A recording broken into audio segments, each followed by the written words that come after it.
Good morning, good morning, and good Friday morning to all my Falcons fans out there.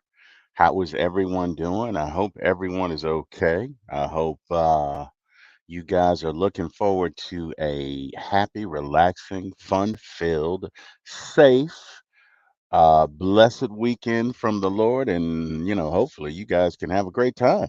But today, we are here to talk about some Falcons football. So, uh, let's get into it. Now, here's the thing, right? There's been this narrative that, well, the Falcons shouldn't have taken Michael Penix, at pick number 8. It's just irresponsible. You had already signed Kirk Cousins for essentially $100 million guaranteed, and that's just irresponsible and whatever, whatever, whatever, whatever, whatever. Kill the narrative, right? We discussed yesterday, right? In review, we discussed yesterday that um, contingent upon what happens with the ruling, um, with the judgment, that the NFL is about or the punishment, as some are saying, that the NFL is about to levy against the Falcons, it's probably a good move to draft Penix because we don't know if we'll have a first round pick next year or a second round pick. We could lose both, right? We could not. This could be much ado about nothing. We could, they could charge us a fifth round pick and $50,000 and keep it pushing, but I just don't think they're going to do that, right? So it seems like the theme of the off season has been Falcons, Falcons, Falcons, bad, bad, bad. What are they doing? What are they doing? What are they doing? What are they doing? What are these guys doing? It just seems like doesn't make it so, but it feels like that's been the narrative. These guys don't know what they're doing. When in fact this has been done before. This has been done multiple times. Multiple times. This isn't the first time, this happened. This happened with Green Bay twice in my lifetime. This happened with Green Bay twice. Brett Favre,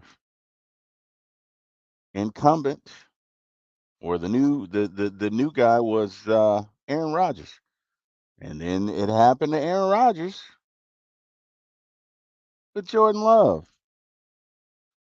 That's two. The San Francisco 49ers signed Steve Young while they had Joe Montana. Joe Montana, four-time Super Bowl champion Joe Montana. Yes, they signed Steve Young, and Steve Young was his replacement. And in both cases, it was successful. Pat Mahomes and Alex Smith in Kansas City. Again, this has been done. Okay, that's number one. Well, it was $100 million. Well, yeah, okay, you could say that. Technically, it's 90 million, but let's go with the 100 million, right? Which I believe was part of it was a $10 million signing bonus, but the guaranteed is 45 million, 45 million. I think there's a $10 million signing bonus, but 45 million per year is the standard for a quarterback. The standard, right? Look at Lamar Jackson is getting paid 52 million. I think Joe Burrow is getting paid more than that. Joe may be at 55 million, right?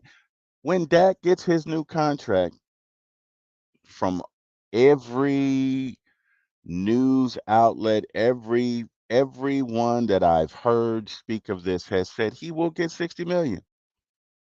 So 45 compared to 60 seems like a bargain to me. It's the going rate, right? It's the going rate.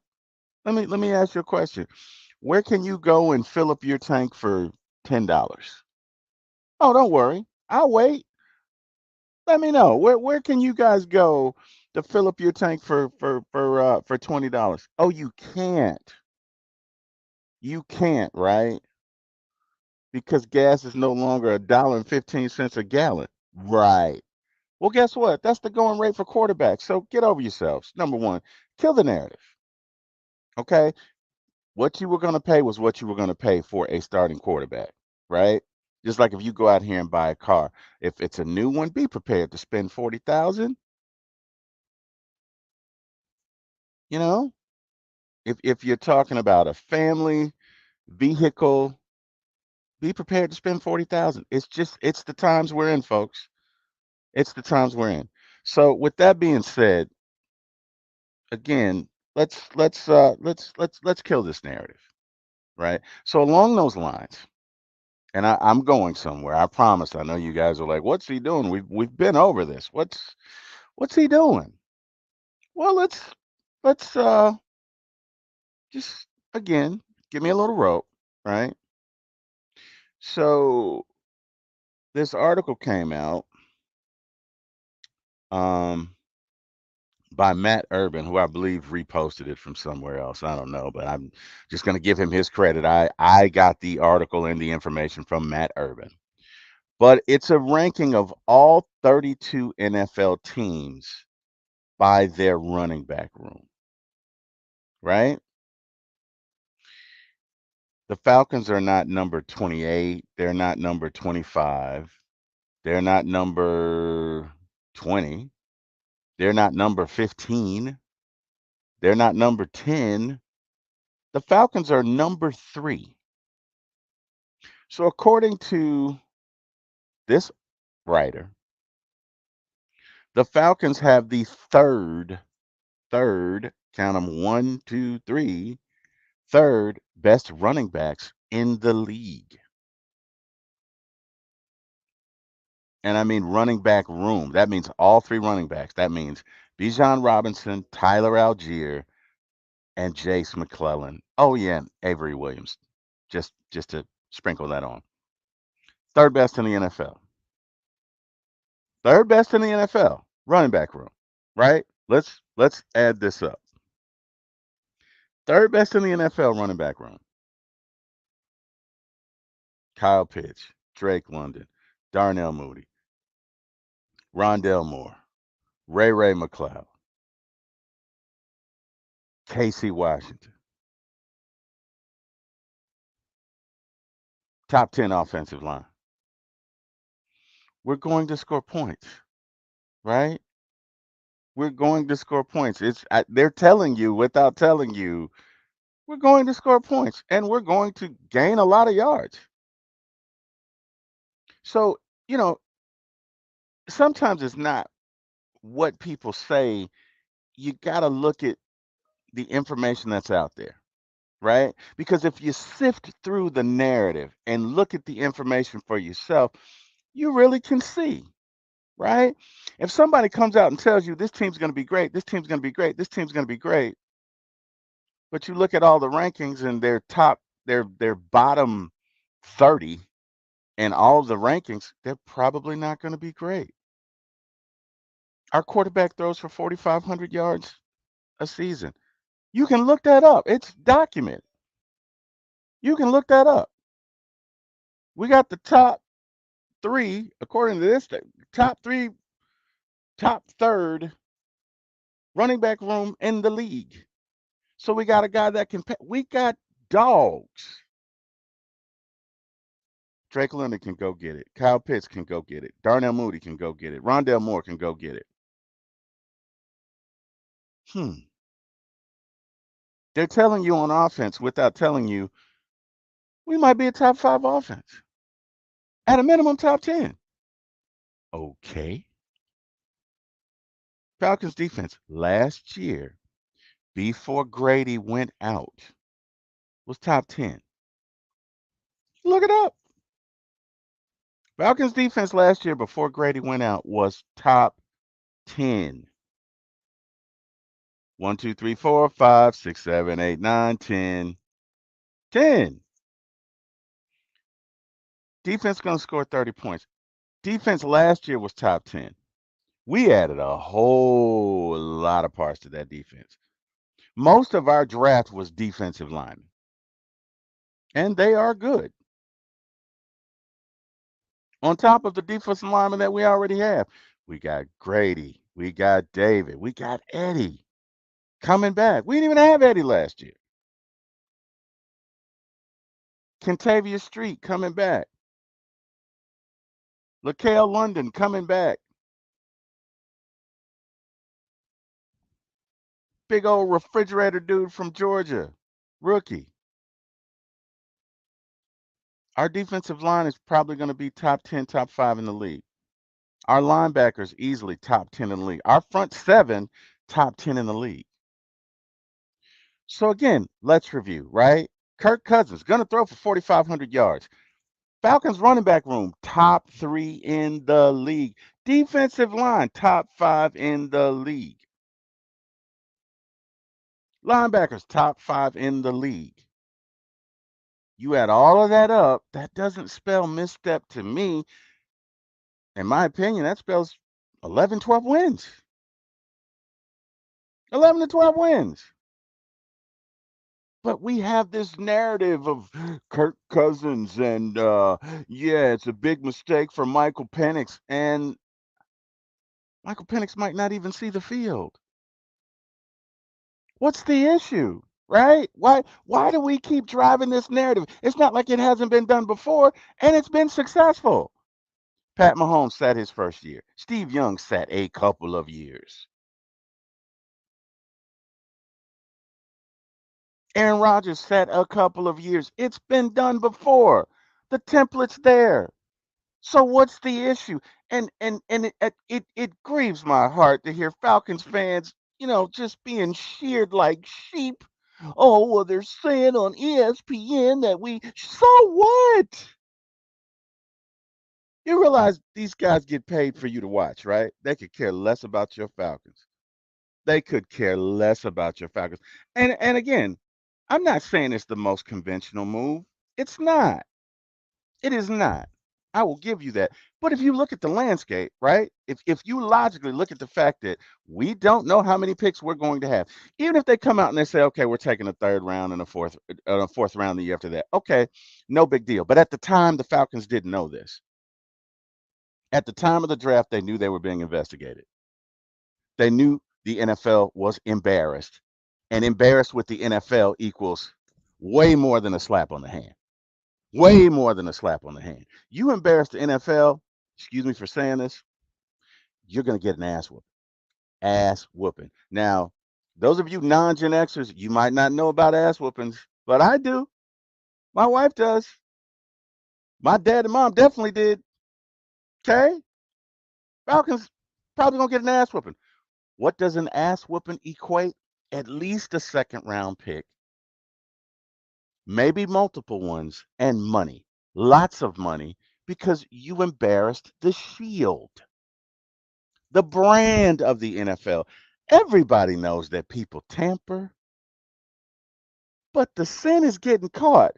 And getting caught on national TV in an interview, whoo, bad luck. This is what the Falcons were faced with. So they're thinking, okay, we're probably not going to be able to get our guy in 2025. We don't even know who's going to be there in 2026. And let's think about it. If Kirk Cousins gets hurt, do you really want to put our franchise in the hands of Heinicke right now? And no disrespect to Heinicke, okay? Because the Heinicke that we saw last year was not the Heinicke that we saw in Washington. The Heinicke that we saw in Washington beat us twice. I don't know what he was on, but he beat us twice. So that was not the same Heinicke. I will give him that, right? Every time you see a quarterback sail or overthrow a receiver, it's not necessarily on the quarterback. It could be. In a lot of cases, it is. But if the receiver's supposed to run a 10-yard out and he runs a 5-yard out, guess what? If the quarterback's throwing to a spot, it's going to go way over his head. So we don't know. We don't know all of the dynamics and why our guys couldn't connect last year. But I do know that, and if I'm being honest, I feel a lot better about our second string guy being Penix than I do Heinicke right now. Okay. And that's what the Falcons were faced with. And I'm saying all of this to say, kill the narrative. Stop listening to what outsiders say about your team. You want to know about your team? Guess what? Go see them at practice. They got one coming up in later June. They got one coming up in August. Go see them. You want to see your team? Buy a ticket, go down to the bins and watch them or watch them on TV. Form your own opinions. Do your own research. Do not gather your opinions from guys who know nothing about your team, from sports pundits who probably spend 5 minutes or 10 minutes on a point that's driven to them, mind you. Now, a lot of these guys don't want to talk about this stuff, but it's driven to them by their executives. Why? Because they're trying to have ratings and they're trying to sell, sell, sell. That's all it is. They're trying to get you to watch this long enough so their sponsors can be seen, so the ratings can go up. They're trying to get a lot of people to talk about this so people will tune in to listen to it. Doesn't make it the truth. Doesn't make it the truth. So, again, guys, this article to me is just another, I don't know, pillar of truth that says this year's Falcons team, outside of any serious injuries, is going to be a very good one. Okay, that's my point bringing it up. This Falcons team is going to be a very good one, and I think you guys have a lot to look forward to. Point number two. What is the Falcons' biggest need headed into training camp? Sporting News says it's a long-standing issue. Now, I believe this one was rebroadcast or published by Savion Mixon, which I believe we had Savion on our show on One Time for the Fan. So, what's up to Savion? If you're out there, what's up, man? Hopefully, all is well. Hopefully, you're doing well, my friend. But it essentially asserts that, again, the Falcons don't really have any proven commodities as far as pass rushing. And, you know, they're looking for Arnold Ebiketie um, to make a huge jump, and Braylon Trice to be decent. And to a certain extent, that's true. I can't argue with that. What I will say is that I think this Falcons defense is a lot better because the push from the inside, and it's almost like this article alludes to that without saying it. But the push from the outside is going to be so good that the push from the inside, in other words, Grady, David, Eddie, insert wherever, right? Kentavious Street, LaCale London, our we got at least 6 or 7 defensive tackles, defensive linemen who could start. You can only start 3 and 1 defensive end. We got 6 or 7 that could start. So my point is the pressure is going to come from that interior, and the outside defenders will feed off of that.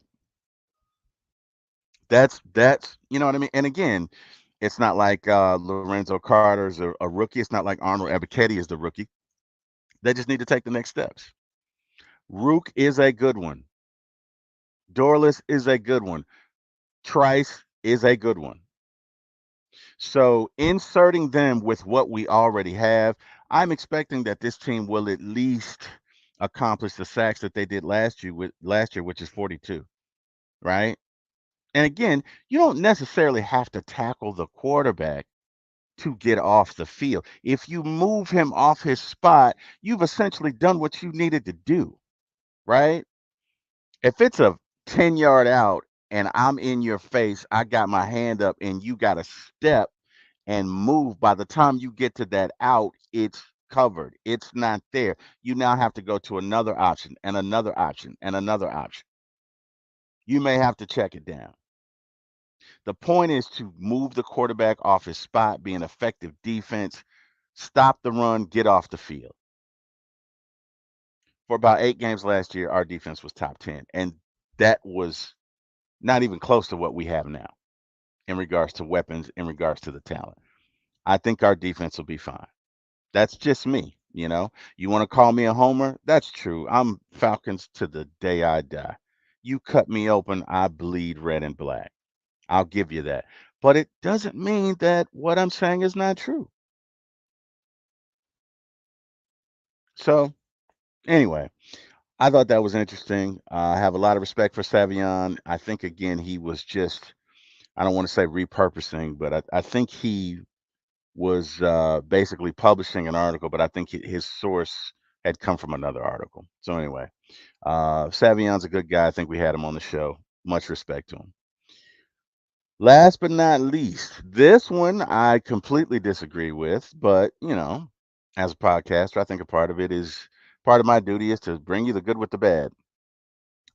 Sports Illustrated predicts Atlanta Falcons draft pick could be biggest draft bust, right? Sports Illustrated raises concerns about the Falcons draft pick's injury history, fit with the team, and the Falcons' ability to prepare this rookie to start. Hmm. Okay. Well, let's think about this. The Falcons' ability to prepare this rookie to start. Is he going to start the first game? Is he the projected starter? Because I believe Kirk Cousins and his $100 million say he's the starter, right? So we have 2 years to prepare Penix to start. I think we'll be okay. And this article is by Chris Perrion, right? And he may have gotten it from someone. I don't know. The way, these guys just, sometimes will republish an article. And again, what I saw is from Chris Perrion. So I'm giving him his credit. Credit. Um, So here's what they say. Penix injury label are derived from, or Penix's injury label is derived from his 4 seasons playing quarterback in Indiana, where he suffered multiple season injuries, including tearing his ACL twice, blah, blah, blah, blah, blah. After transferring to Washington, he stayed healthy for the final 2 seasons of his 6-year college career. Well, sounds to me like when he transferred to Washington, maybe he got a better offensive line. I'm kidding. I'm kidding. I shouldn't have done that. But bottom line is, let's look at this as half full. The last 2 years, he's been fine. There are plenty of NFL players right now playing who've stayed healthy, who in college couldn't. There's too many to count. Okay, number one. So we really don't have to worry about the. And guess what? He's got 2 years to heal up. Right? He's got 2 years to heal up. So, again, the pillars of this argument are his injury history, his fit with the team, and the ability to prepare the rookie start. He's got 2 years to heal. So, his injury history, out the door. He's got 2 years. Okay. He'll probably be holding the clipboard for the first two. Yeah. Okay.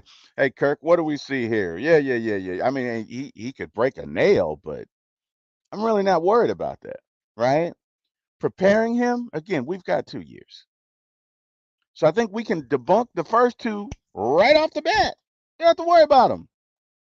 Last point, his fit with the team. Okay. And, they go over his college stats, right? In college, 9,544 passing yards in his college career. Just let that walk. 9,544 passing yards. Now, this is Division One football. Okay? Okay.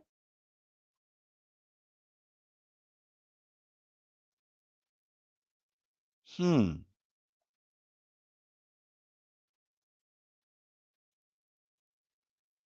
Yeah, I don't agree. I don't agree with this article.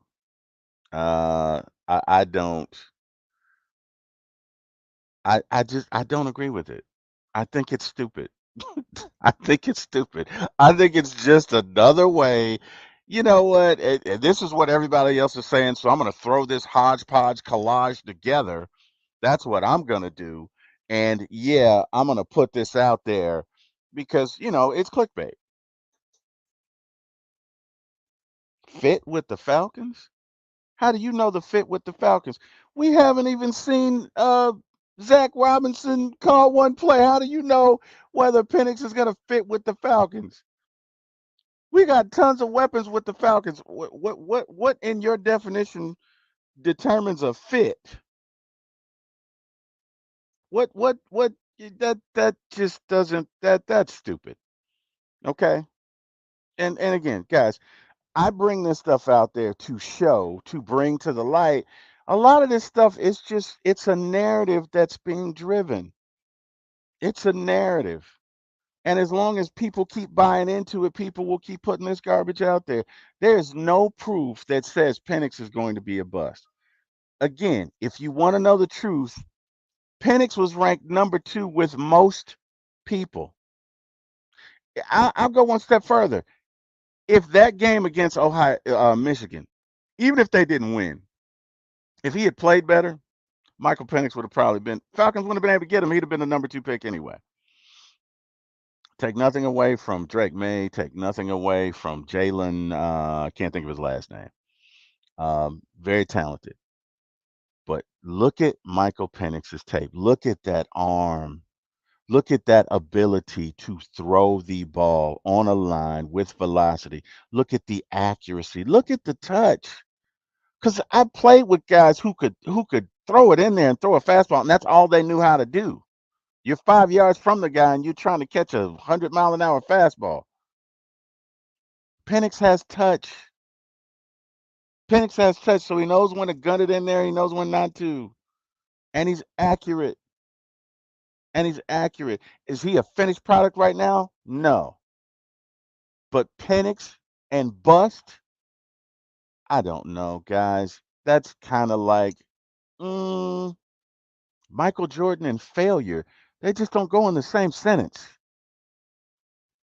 And again, I could be wrong. I've been wrong before. I'll be wrong again, but I don't think I'm wrong about this. I don't think Penix will be a bust. I don't. I think it's way too early to assess that.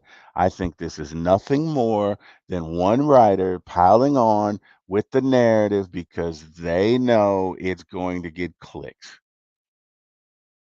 Guys, you got to recognize these writers, these analysts, and I'm not attacking them. I understand they have a job to do. I'm not coming after them for doing that. But when everybody is following a narrative to essentially sell tickets, the message becomes disingenuous.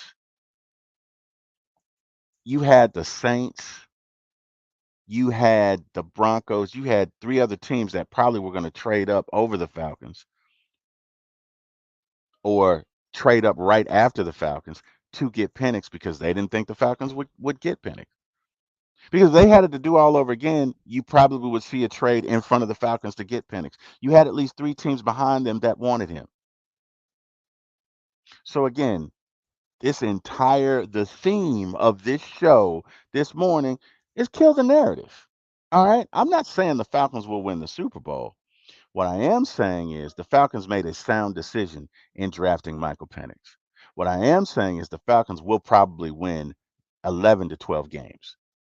What I am saying is the Falcons, I'm not going to guarantee it, but I feel pretty good about them. All things being equal, Falcons maintaining relative health, Falcons are going to win a playoff game this year. You can book that. Okay. And guess what? Winning cures everything. So I wonder, right, when we win 12 games and win that first playoff, I wonder what these pundits will say. I wonder if it will still be a bad decision to sign Kirk Cousins and draft Penix. And again, guys, this isn't germane to just the Falcons. They do this to everyone. Understand, we are in the age of spin, people. So it's not just the news that they report, it's the spin that sells the story because it's a better story. You live in this day and time, you have to be able to separate the spin from the news. The news is the Falcons drafted Michael Penix at 8. The spin is it's a terrible decision because it's the Falcons and they lost 28-3 and they bumble in the playoffs and they don't know what they're doing and they're just those lovable failures. That's the spin, that's the narrative. Guys, The Falcons aren't the only team to deal with mediocrity for a while. The Boston Red Sox went 100 years, 100 years, 100 years, 100 years without winning a World Series. It got so bad it was they're cursed. They're cursed. No, they just didn't win it. They just didn't figure it out. And guess what? At some point, some Falcons team is going to figure it out. Some Falcons team is going to kill the narrative. Some Falcons team is going to block out all of the outside influence, all of the outside noise, and they're just going to play their game. And they're going to believe in themselves. And they're going to believe in their coach. And they're going to believe in their teammates. And they're going to go out on that field and get it done. And when they do, I wonder what the narrative will be. Just my thoughts, folks. Hey, that's my time. Thank you guys for spending time with me this morning. I enjoyed it. I appreciate it. I appreciate your support. If you did like the podcast, do me a favor. Please go to at Terry Wilson for my ATL Sports One on YouTube and like and subscribe.